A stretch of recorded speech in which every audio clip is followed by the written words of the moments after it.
of Project Assistance, and Jim Colton, Practice Director of Portfolio and Project Management. I'd like to introduce our first speaker now. Gus Chikala founded Project Assistance in 1996 to help companies achieve better, faster, more cost-effective project-based results. Gus is a recognized portfolio and project management expert who has been published many popular articles and books on the subject, and is frequently asked to present and teach topics of interest on project management. Gus? Thank you, Daniel, and thank you, everybody, for taking time out of your busy schedule. We'll start off today with a brief review of the agenda.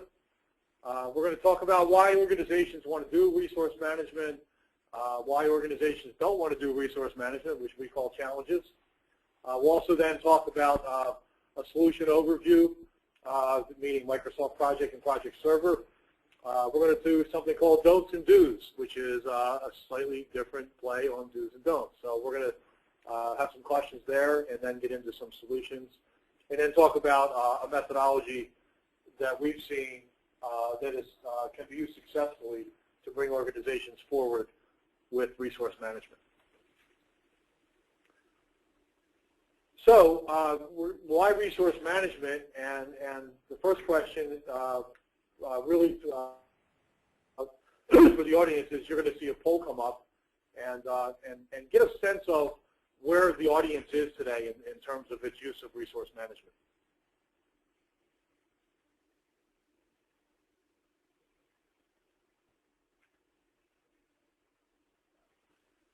So our poll says, which best describes your organization's state of resource management?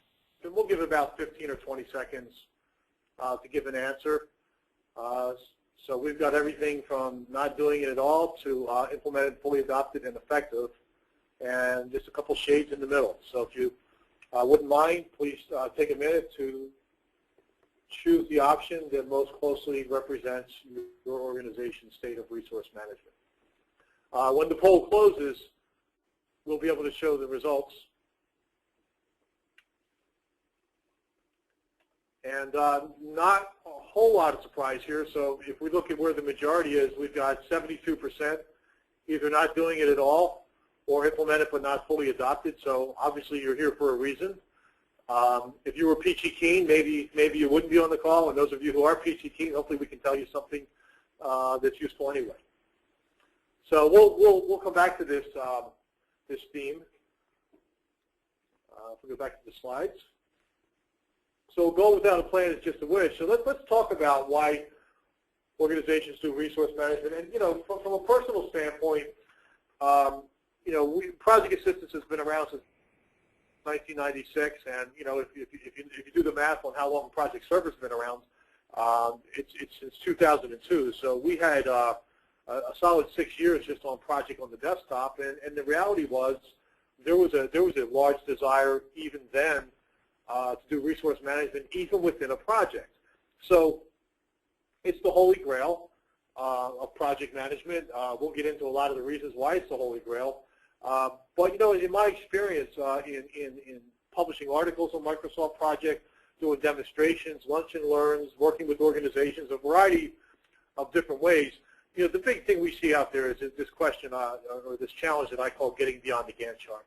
So today we're really going to talk about that. The vast majority, and I would guess that if we had changed the polling question, if we had a follow-up that said, well, what are you doing? I would guess many of the organizations, of those 72% that weren't really in a good spot with resource management, are probably doing things like schedule management using Gantt charts. So, if we can't get beyond the Gantt chart, what we've seen is the value of server is compromised. Usually, even if we have the schedules, the question is the schedule credible? And I'm going to turn this over to my colleague Jim Colton in a couple of minutes, and we're going to hear a lot of reasons why resource management is necessary, even as it pertains to credibility in schedules. How can we know a schedule is credible if it's not based on solid estimates of the labor required behind it and the materials required behind that? And so this question of why are organizations unable to deliver portfolio and project management? Of course, the project schedule is not driven by the resource needs. The right resources are not available at the right time. So I love asking the question, why do projects start late?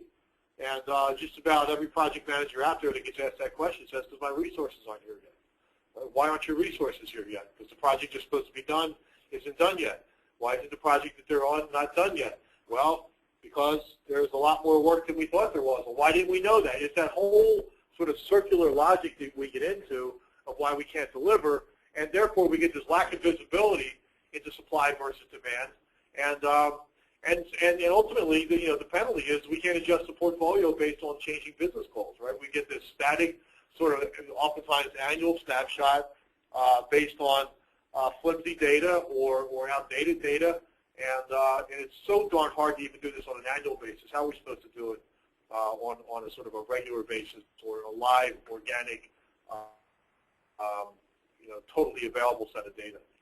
So that's kind of the foundation of where we're going today. I'd like to think of this as the keystone. This idea, show this picture here. If you look at this little bridge here, and it's got the river flowing through it. Sort of both banks are held back, and the river is allowed to flow under the bridge by having these huge forces from both sides being held together by this keystone, this piece that holds both sides together. And we've really seen this. Organizations, even at the senior level, oftentimes get the idea of resource management and the importance of it because of the fact that the execution of projects is so vitally important in terms of knowing its availability of its resources, its demand against the limited capacity of resources, such that if we don't know about that on an ongoing basis, we really can't commit to a portfolio. Or when we get to the end of the year, we're answering questions, or we're getting questions about, maybe we can't even answer the question, unfortunately, but we're getting questions about why didn't we meet our portfolio commitments? And oftentimes, it's because we didn't really have enough resources for what we committed to. So we're going to dissect this keystone, this resource management keystone, and take this into a greater level of detail. So if we look at how these things, what is resource demand? What do we mean by that? We're talking about proposed projects, right? So if we're looking into the future, we've got proposed projects. We've got the consumption of resource on active projects. We've got non-project time that takes away from our resource availability. And we've got operational work. So we've got productive work that's operational, but it's not on project. So overall resource demand relies on these two pieces of capacity versus demand, right? Do I know what my demand is across these four categories? Do I know what my capacity is of the people, what I call the warehouse of breathing widgets, right?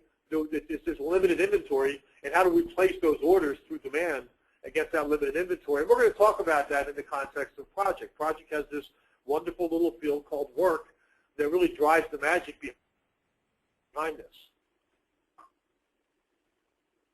So at this point, I will turn this over to my colleague, Jim Colton, our practice director for project assistance. Thanks, Jim. Thank you, Gus. Appreciate the introduction there. Give folks a moment to read the quote here. So as we get into this concept of enterprise capacity management, and we want to take this to the full level of maturity, this is a journey. This is not for the faint of heart. I think Gus used the term the Holy Grail. So this is a major investment for the organization, and you have to be an organization that's dedicated and committed to making this happen. We're going to try to provide some don'ts and do's today to lead you down that path.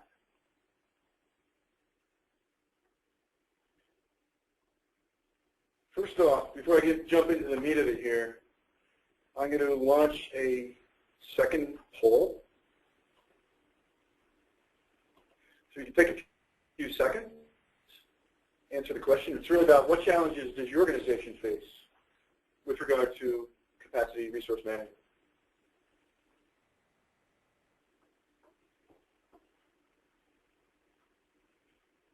So this is not a comprehensive list, but we try to highlight some of the challenges that we most often see with our clients.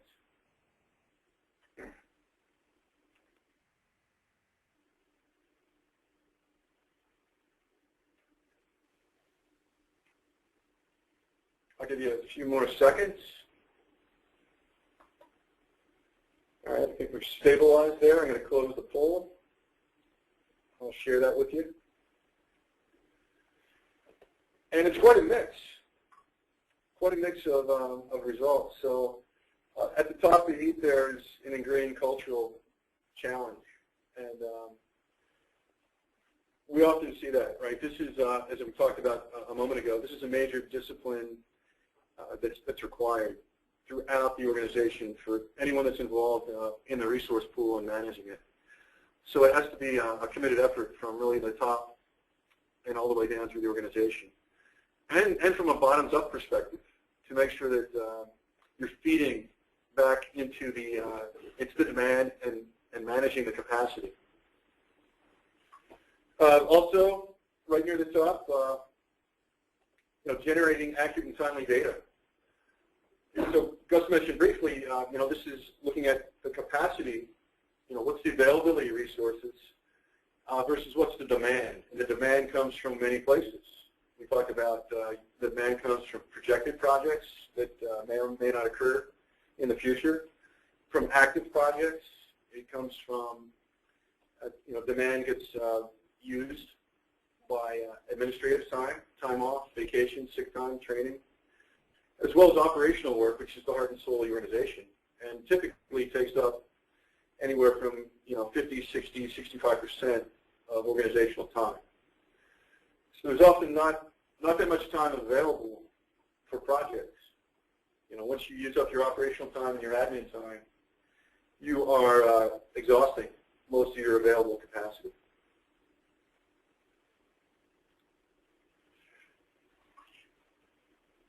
So in terms of what does it take to get it done, well, resource management it's dependent on basically everything you see in the slide. You need adequate demand management, both from a forecasting perspective and from an active project portfolio. You need to understand your capacity and obviously eliminate time that's spent outside of projects for administrative time and operational work. You need really good data bottoms up from in-flight projects. Gus talked about the domino effect. So as projects start to go awry and get behind schedule, that's going to have a domino effect on projects that are planned and not yet started. And really have a ripple effect across the entire enterprise from a resource perspective. So there's a lot here that has to be in sync. We're going to just try to hit on some of the keys that we believe will make you successful.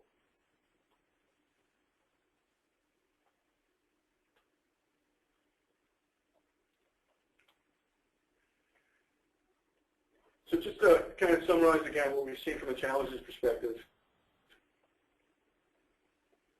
And unfortunately, you see a lot of challenges out there, so I don't want to scare you off. I think what it really comes down to is an organizational decision.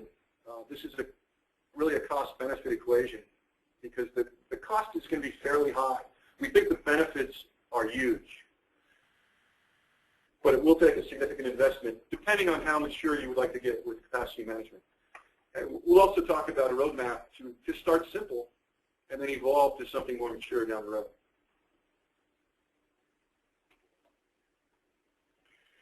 So let's jump into the don'ts and do's.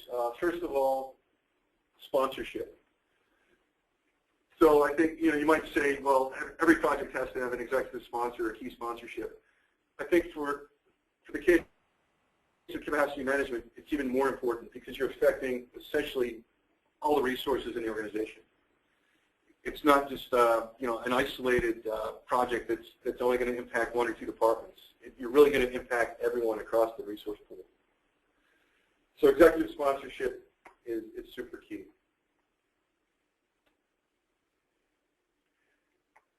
So don't expect a grassroots approach. Secure the executive sponsorship. And budget. Again, you got to do the cost-benefit analysis for each step of maturity, and make sure that the project is adequately funded. In terms of implementation strategy, we would recommend do not go with a big bang approach.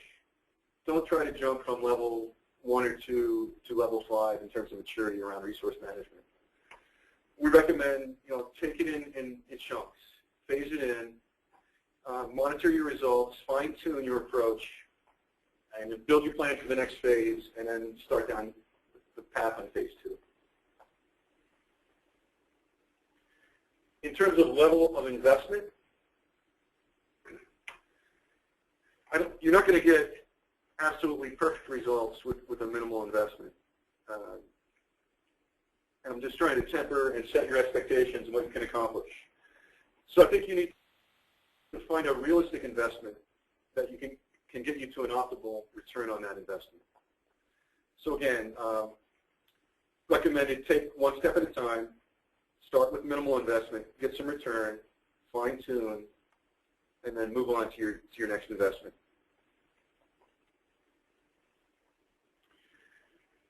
This slide might be a little busy, difficult to read, but what I'd like to focus on is essentially this is a foundational model where you can start with a simple capacity management approach and evolve to something that's much more granular and more detailed.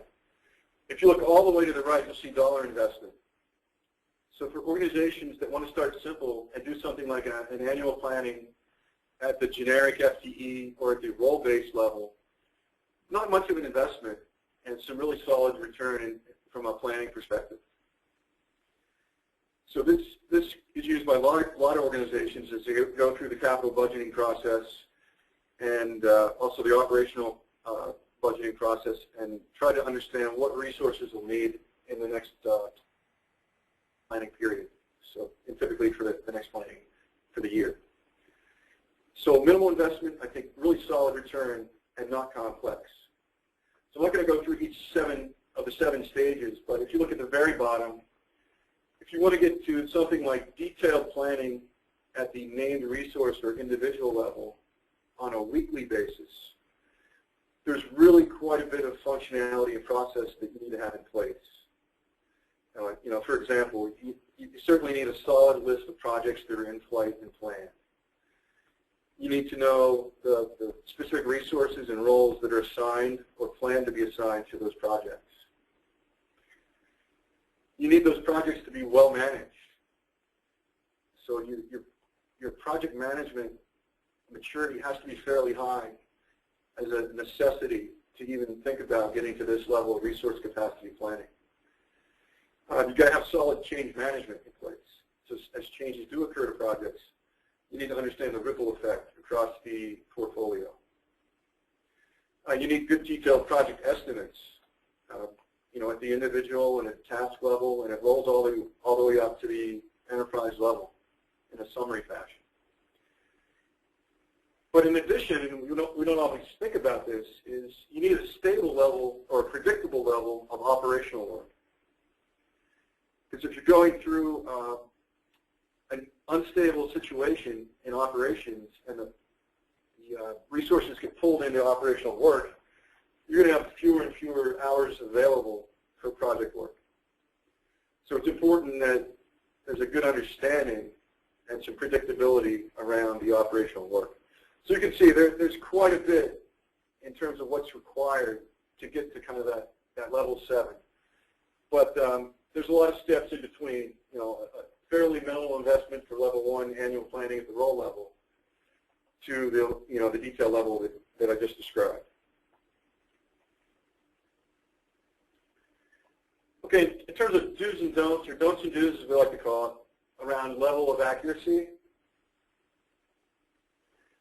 I would say, don't expect highly accurate estimates for demand right out of the gate, especially if you're not very mature from a project management perspective. So you're going to have many things in place in order for the estimates to be stable and the plans to be stable. One thing would be, certainly a standard methodology or approach, how you execute and deliver. Second of all, a solid estimating approach, one that's predictable and reliable. And third, you're going to have an approach for recording actuals against your estimates and doing some analysis. So, for example, if I estimate projects and I look at the history of the actual results, actual versus the baseline, I might see that I'm typically anywhere from 15 to 20 to 25% off my original baseline. So that's good to know and learn from, and mature as you grow and capture those lessons learned from a project estimating perspective.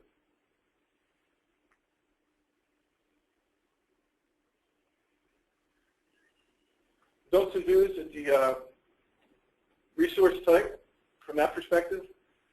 So we would say that if you're one of those organizations in the 72%, kind of in the infancy of resource management, start simple. Start with role-based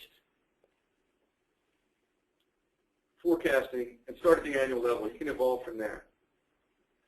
So I would not recommend going to the individual level. I'm going to jump to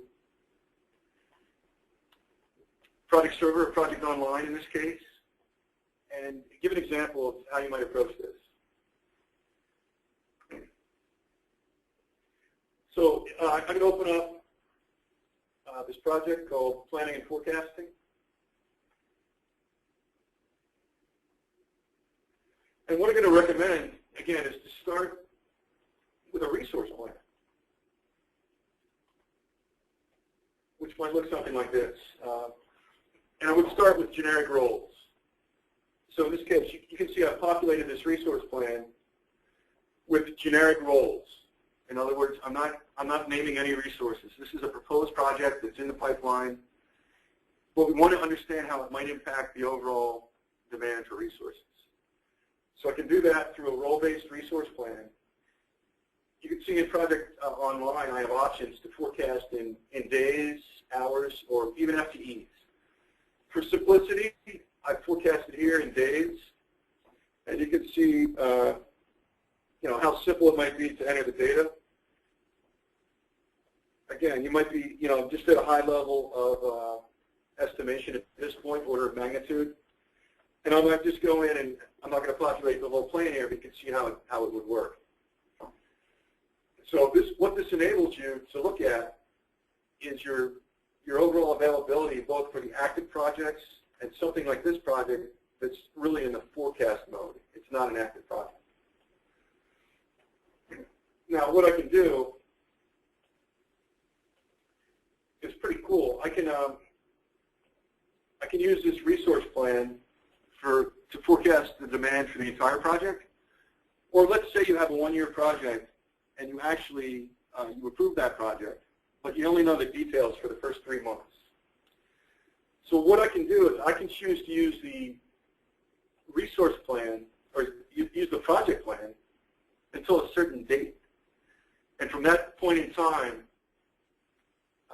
just choose a date. Let's say for the first 3 months, let's say this project got approved. I want to use the project plan with all the details with named resources for 3 months, and then I want to use the resource plan for the remainder of the project to forecast demand. So these, the resource plan and the project schedule work hand in hand to forecast resources.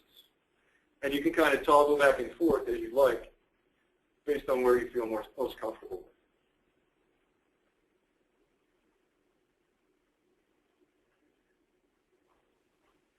The other nice feature in Project Online is once I build out that schedule, let's say I build it out initially with resources, generic resources.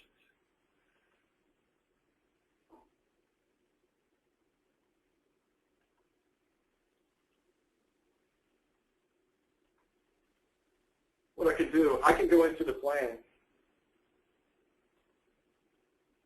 Let me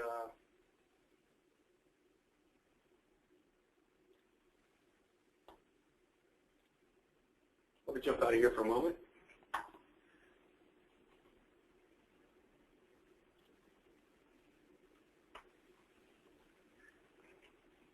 In the build team, I can swap out generic. If I've initially started the project with generic resources, so you can see I have a business analyst. So I decided at some point in time, I understand the exact resources I want to apply to that project. So I'm going to take a business analyst, Patrick Sands, from my pool, and I'm going to replace the business analyst in my actual plan. So you can see how I can convert from a role-based plan to an actual resource-based plan. So a very nice feature in Project Server. So to summarize this don't and do, we're recommending for forecasting or annual planning, start with role-based planning and evolve to named resources as you gain maturity.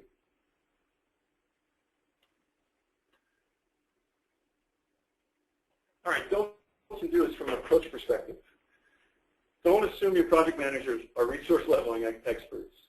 Even if they've been managing projects in Microsoft Project for some period of time, they may not have the skills necessary to really get to a resource-based resource plan that's level and accurate. So I would say, you really have to become proficient at project leveling before you even begin to approach, enterprise resource capacity. Because obviously, if the project plans are unstable and the forecasts are incorrect, when you roll it up to the enterprise level, you're going to have a lot of bad data. So let's go back to an example. This time, we're going to open up a project in Microsoft Project. And I'm showing here the Gantt chart for this company-wide website project. I'm going to open a second view. Open a new window called the task usage.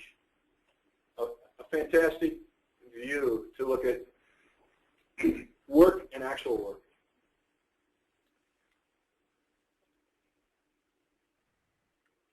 Now I'm going to actually view both windows concurrently. So you can see right now, this project is scheduled for 4/24 to finish, and there's 1,443 hours of remaining work.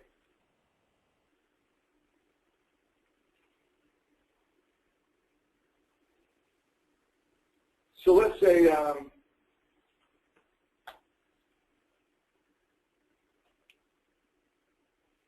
Gus actually works 12 hours. You can see how the work and the actual work are now in sync, and we push the remaining work into the future.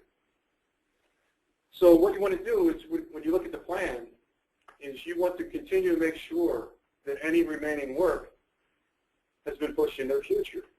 And I'd be willing to bet for most of you, if you open up your project plans today and you look at this task usage view, you're going to see actual work that's much lower than the work plan for the period. And what you need to do is you need to push that into the future. So you never want to have actual work that's below the level of the plan, of the total work for a given period of time.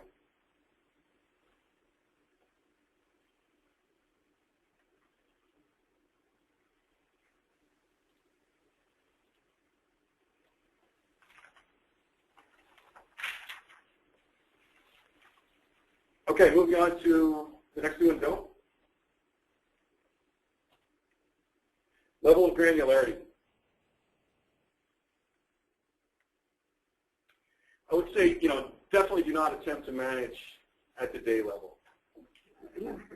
Even organizations that are fully mature, that have a lot of experience in managing project plans and resource plans and capacity and demand, really can't rely on the data at a day-to-day level.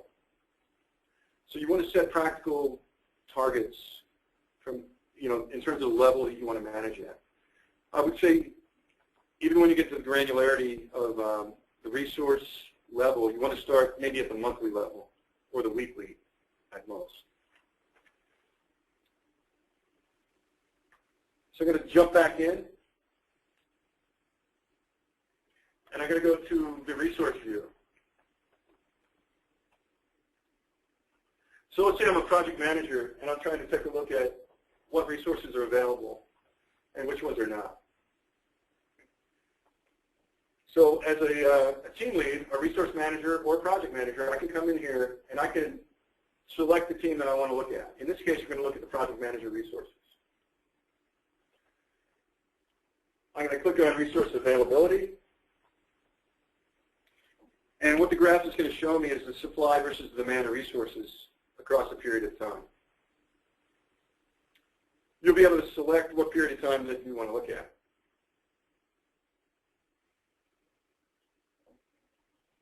So in this case, we're looking at months, and we're looking at the project management team. So when you set up those resource plans, you may have noticed there's an option for, is this resource committed, or is this just proposed? And you can set that option for each resources for each project plan. And what that enables you to do is do some what-if scenarios. So this is the demand for committed resources. If I check this box, include proposed, and apply it, you're going to see the demand jump. Each of those graphs, the bars going vertical, is the demand for resources. The black bar, the black line running across, is capacity. So you can see now that the total demand, if I include all proposed bookings, the demand exceeds capacity in every month. Without including proposed, I have some availability. You can see some availability here in July, August, September. So this view is fantastic. Again, you can look at the month view. You can look at it by quarters. You can look at it from an annual perspective, or even get down to the day or week level. Now, again, we recommend probably looking at the weeks or months. You can see as you get more granular, you're going to have to deal with more demand and supply issues, right? So now I've got demand and supply issues across many, many weeks. And you could imagine what this graph would look like if I went to the daily level. The bottom line is that we're probably not good enough or accurate enough to try to get to the level of detail at a daily or perhaps even weekly level. So we should probably, at least at the beginning as you venture down this path, use the monthly view and try to balance your resources at that level.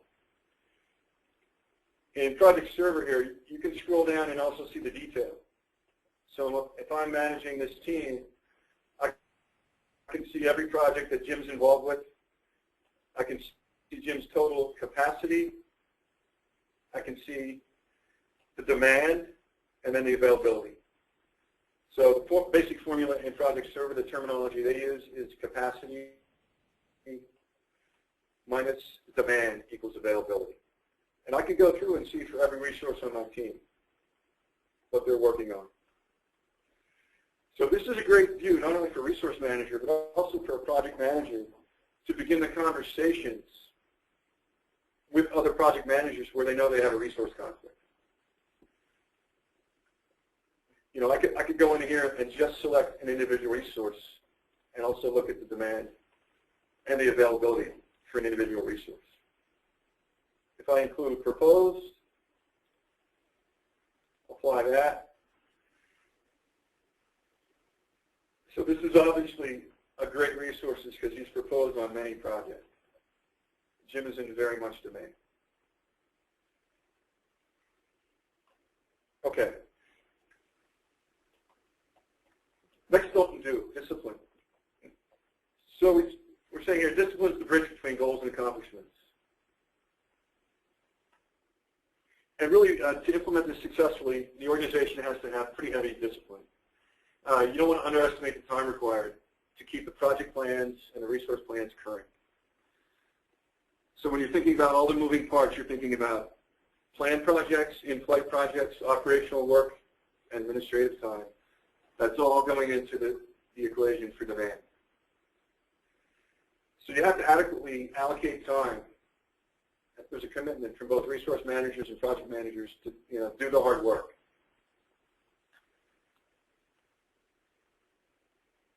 I'm going to jump back and show one more demo example within Project Server / Project Online. So as you go to manage the operational work, you can do it in one of two ways in order to manage the demand for that work. You can look at it from a capacity perspective. So you could set up a resource. Let's say they're doing 60% operational work. you can set up that resource to be only 40% available for projects, and that's at the highest level.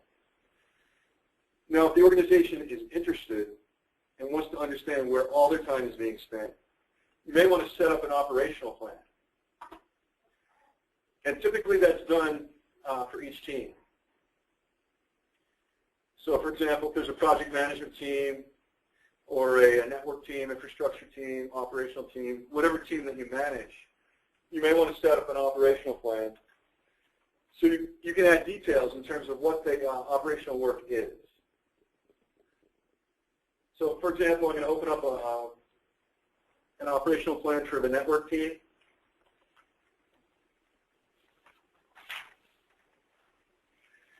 And I can get a view into what they're working on. So holistically, they're working on 4 major activities throughout the year. I can see who is assigned to each of those activities. In this view, I can see % complete. I can see the amount of work, etc. And there's many other views available right out of the box. I might want to look at a resources work view.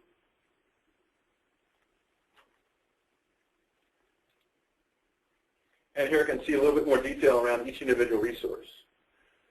I can baseline the operational plan. I can look at variances to my operational plan. I can see a lot of details from these resource views right in the browser.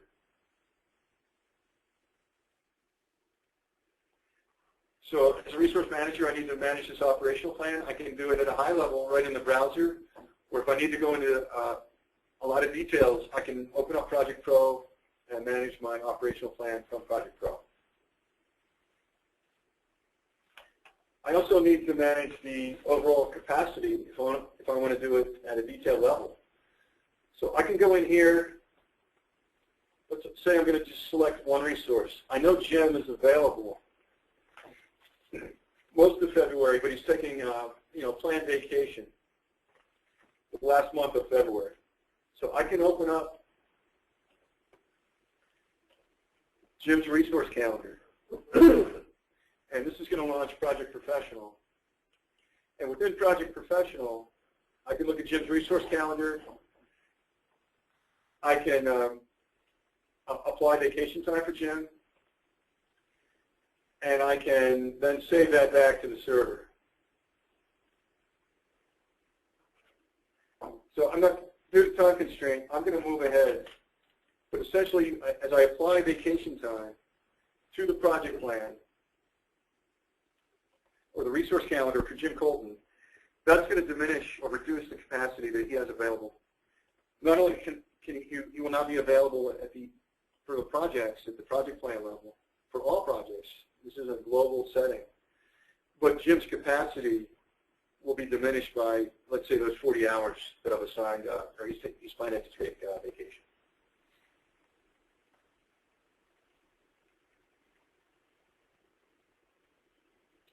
So just winding up the final dose and do's.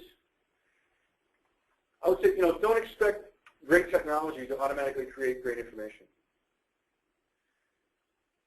Use the outputs that you want. So try to understand what you're trying to obtain from a management decision-making perspective. And that's going to drive what processes have to be in place and how you're going to manage your resource and capacity plan.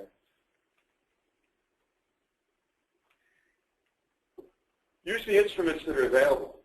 Project Online has quite a variety of options in terms of managing demand and managing the overall capacity, both from a high-level perspective if you want to start simple, or a detailed perspective if you want to drill down and have a lot of granularity in your resource management approach.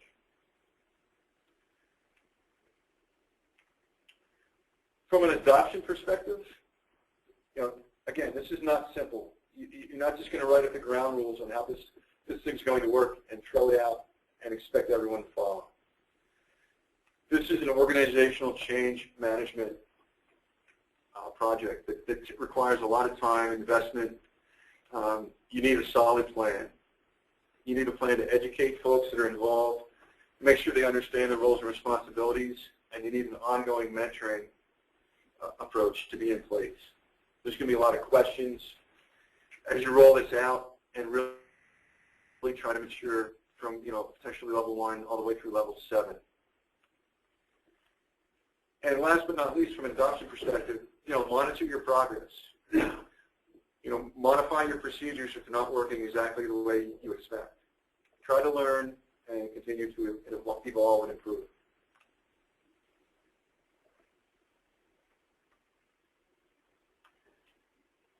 Thank you. I'm going to pass it back to Gus, who's going to go through how we might approach, from an organizational perspective, to implement. Thanks, Jim. Great job. I know you could have gone on for another hour, so nice way to pack it into 40 minutes. So this improvement methodology is, it's what we've seen over the many years we've been doing this is sort of an organizational inertia that can happen with organizations that it's about change, right? At the end of the day, change is not welcome. Change is resisted. Change is hard to do. One of the biggest things we see is, people don't call us and say, we've got a great project management methodology, and we just want you to take Microsoft Project and make it mimic this awesome thing we're doing already, right? So people say, as Jim said, don't expect great technology to do great things unless you're ready to make the changes. And, this technology can do it. I don't think there's any question about that. The real question is, can the organization make the change to step up to the improvement? And one of the biggest challenges, there was a really great article written by Bill Bratton 10 years ago when he was on his first tour of duty in New York City as the police commissioner for the Metro, for the subway system. And the Harvard Business Review did a piece on him about how he made a lot of significant changes, and they netted it out to 4 hurdles. And by the way, the white paper is called, or the Harvard Review article is called Tipping Point Leadership.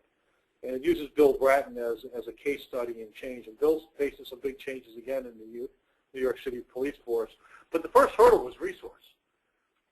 How do you change when you're going to do new things and the time and the money isn't there to make it happen? So what we see is this need for a plan and what I call the project. How do we treat changing the world of resource management like every other project out there that needs executive sponsorship, needs a budget, needs a detailed schedule, needs a plan, and then oftentimes the PMO needs help. The words are, don't do this alone without or make sure you have a trained professional, and so having somebody to have some experience to help you through that, which in some organizations exist, and in some organizations you need to go outside to get it.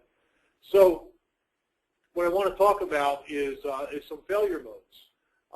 Some of these PPM implementations don't make it to the end point, right? And we see really 3 different modes of unsuccessful outcomes or failure, and I want to talk about them for a minute. The first one, and probably the least common, is a failed implementation. In other words, the technology really never gets stood up. The plans aren't converted. You get halfway through it and say, this is too hard. Let's abandon ship and go back to the old way of doing things. A more common implementation is what I call software to shelfware, right? So we get involved in a fairly large effort, and one of the big mistakes a lot of organizations make is standing up the technology, doing the training, getting the data converted, and thinking they're done, right? So implement it is vastly different than adopt it, and we want to talk about adoption.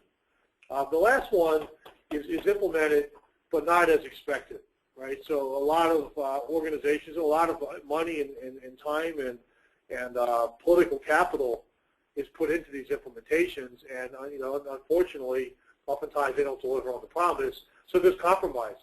A system that's supposed to do capacity and demand management turns into a scheduling tool, or an enterprise portfolio solution that's supposed to know what the resource forecast is turns into a timesheet system. And there's those who are going to be held accountable for the compromise. Oftentimes are putting a lot of energy in sort of covering their tracks, if you will. right? We're going to declare this a success, despite the fact that it's not a success. So we would call that a failure. You know, if you don't get the value that you put in your business case, anybody that knows the science of portfolio management, you know, sort of the ultimate benefit is what's called benefits realization. That we get the ROI that was expected, so therefore it may not surprise you that we consider a successful outcome as one that is implemented as planned and designed. It delivers the expected value. And what does that mean, really? Well, what it means is going to take time. Right? It continues to mature and improve the entire portfolio and project management environment over time. Okay, so that's, and I want to talk about that because here's what we see. We're going to talk about this vision, implement, and adopt methodology, but when there's not a vision step, when there's a, you know, let's just jump in and start putting technology in, we've seen more than 85% of software to shelfware kind of outcomes, right? So unsuccessful outcome number 2 and number 3, which is either it's implemented and not adopted, or it's adopted but really for the wrong purpose. Adding a vision step, we see the success rate jump pretty quickly, up to about 75%. And we'll talk about the vision phase in a minute. And implementation with vision and adoption, we see a 90% success rate, and I dare say we'll guarantee success if this methodology is followed. So what is the methodology? Let's talk about that. So when we talk about the project or the planning phase, or, you know, how do you prepare for implementation? We like to talk about really 4 dimensions. So there's a list of activities, and those activities are wrapped around these dimensions of process, technology, people and organization, and governance. And ultimately, it's I'll call it a standard consulting methodology in terms of looking at current state, future state, what's the gap, how do you close it. Our methodology is very specific in terms of taking a tried and true consulting approach and giving it a proprietary set of content that says, here's how we look at, for example, the PMBOK areas for project management, and many other areas that go beyond the PMBOK in terms of decision-making and organizational capabilities of the people involved, and resource management, both at a project level as well as an organizational level. And ultimately, you know, the major steps in a vision is to analyze the current situation, to work through a visioning process using a methodology we have, which is objectively and prescriptively telling us where organizations go. Jim used some good examples in the 7 levels of maturity, and what we do is we break that down. We break that down across 14 disciplines. We look at how those disciplines are today. We compare that to objective measurements of how those disciplines tend to mature, and then ask the question, where are you trying to get to? So when we say where you're trying to get to, it's not a blank sheet of paper. It's a model that says these are the places you're going to go to if you want to get better. And essentially, oftentimes what we see is the gap's pretty wide. Right? The gap's pretty wide from a level 1 to a level 2 to a level 7. And so ultimately, what comes out of this is an assessment finding from the analysis is a vision for how far that leap is going to be, and then a roadmap that makes that a feasible leap or a series of feasible leaps. How do we close the gap? And, you know, I heard a long time ago when I was studying science that the way you solve a complex problem is you break it into small problems. Right? Essentially, that's what a roadmap is intended to do. Or the question you might have been heard before is, you know, how do you eat the cow? And the answer is 1 bite at a time. And the roadmap really sort of gives that digestion plan, if you will. Can't start with filet mignon, by the way. Implementation, pretty standard stuff. I mean, you know, we get the requirements. It's not just technology requirements. We're careful to ensure that process is part of that. People and organization, whether it be the organization structure, whether it be the actual training plans to improve skills. And not only that, but governance is a process. It's not a yeah, we'll do that. We understand change. For every project management process that gets defined and implemented, the question I ask is, how are you going to govern it? How do you make sure it's going to happen? Okay, so What we see out of this is an implemented solution, and you know, the most ignored phase of this whole thing, and really the key to success, is adoption, right? And adoption happens by doing the governance activities, by doing the process improvement, by doing the ongoing operations. What do we mean by ongoing operations? It's things like auditing the process. It's oversight. What is governance? It's governing, right? How do we govern? I call it good parenting. How do we govern a group of project managers by putting out a value system that's not optional? And you know, there's a science to governance. There's absolutely an approach to do this, and we strongly recommend that to get the solution ultimately adopted, and be supportive, right? We can't just say do it or else for our project managers. Yeah, you've been using project for 10 years. How come you can't do it? And the answer oftentimes is we haven't seen the project managers be successful on the desktop, and now we're expecting them to take that information and put it on the server, and that doesn't work unless behavior changes, unless rigor is improved. And really our vision and roadmap speaks a lot to rigor and adoption. How rigorous is the process, what's the level of complexity, and how do we get this thing adopted across an organization? So that's the VIA methodology. So that's if you go to our website and you look at our offerings, there are several offerings out here. These are the 4 that are really focused on getting an organization using Microsoft Project effectively.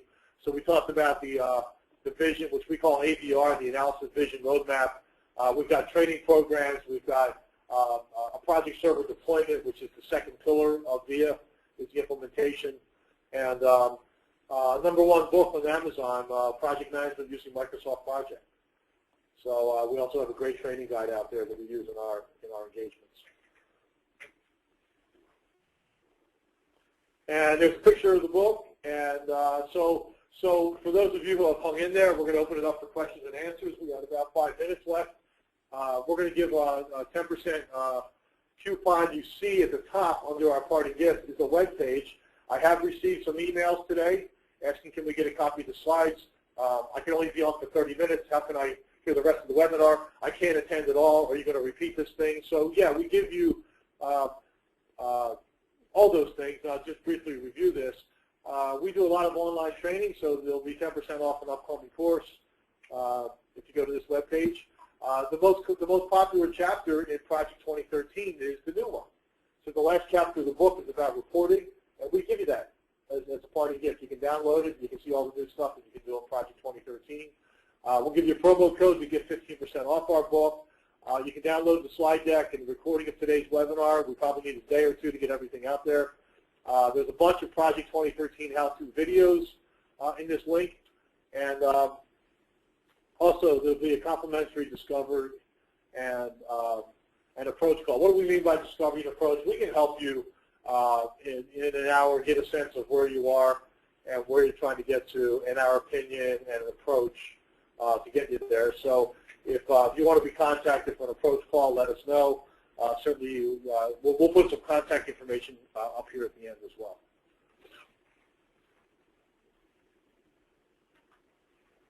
So to wrap up, I get if you folks can see your question drop down towards the end of your console. If you open that plus sign, you can submit questions, and we'll answer as many as we can in the few minutes that we have left here.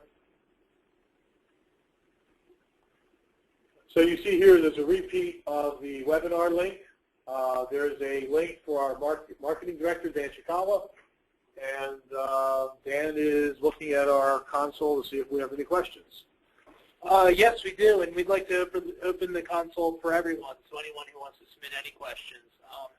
We got a few questions coming in while Jim was doing his demonstration. So one question that came in is, what about the unstaffed generic roles? I think that came in while you were looking at, let's see if we can see when that came in exactly. Or we can move on to one about what percentage of time or actual time for a program manager does this take? I think I can answer both of those. So percentage of time for a program manager or project manager? Program manager. So I would expect, let's say for a fairly large complex project, I would not expect a program manager to probably be involved in many of these details. So if a program manager had 3 or 4 projects underneath and had PMs for each of those, I would expect the PMs to do the heavy lifting here. And I would say, you know, 2 to 3 hours a week is going to be required to kind of resource level these plans, make sure there's no work that's in the past. You've got to push that into the future, and make sure the resources are all leveled. So you've got really the bulk of the work is with the project managers. You know, if the program manager is acting as the PM, then he's got quite a bit of work. If you know, there's 3 or 4 projects in their program. Could be an all-day Friday event. The second one is around generics. Yeah, unstaffed generic roles. Unstaffed. Let me try to answer that as best I can. So from a capacity planning perspective, we recommend adding generic roles to capture demand only. So in other words, there's no capacity for that generic, but there's only demand. Now you could use generics if you plan to hire next year. You plan to hire 2 resources. You could use generics without names, and they would have both availability as well as you could capture demand against them. Okay. And we just hit the 4 o'clock mark, so you guys can jump off if you'd like. Some of you already have, but we do have another question if some people... Yeah, I saw one I'd like to address, Dan. There's a question about PDUs. I don't know if you saw that one or not. Our webinars offer a 1-hour PDU, and it is known as Category B. So if you are a PMP, if you type in PMI, PDU, Category B, you will get detailed instructions in terms of how to collect that credit. Okay. Here's another one. If an organization is just getting started with Project Server, what's the time it takes to go from the Gantt chart to accurate resource management information? That comes in probably 3 stages. I would say there's an initial stage, which is the sort of the VIA methodology, where you're planning it, you're implementing something, and you're getting some initial value out of it. So just to stand things up and have the smoke start to clear, it's probably about a 3-month process. Probably another 3 to 6 months to clean up the data, get something meaningful out of it, and then from an improvement standpoint, to really get the try to get down on the list of the levels 5, 6, and 7 that Jim showed today. That's probably a 2 to 3 year process. However, part of the plan that we put together with the roadmap is to provide some initial value out of those first 2 quarters of work, such that the organization has an inclination to and a continued move towards investment to complete the journey. All right. And if you're working with Project Server 2013 for a project portfolio, you can use MSP Professional to get the data. Have you tried to get the real MH from an ERP? I don't know what MH stands for. You know, Jim? I don't. But you can email that question to Dan Chakala, and we'll answer that privately. Sorry for needing a clarification there. Yeah, we actually had a few questions about MH. MH. All right. Well, I believe that's all the questions we had today. So thank you guys for joining. And we'll be delivering the webinars semi-monthly, depending on our upcoming training events and so forth. And we have a full slate this upcoming month, so definitely check out projectassistance.com/webinar for a discount registration. Thank you, everyone. Thank you.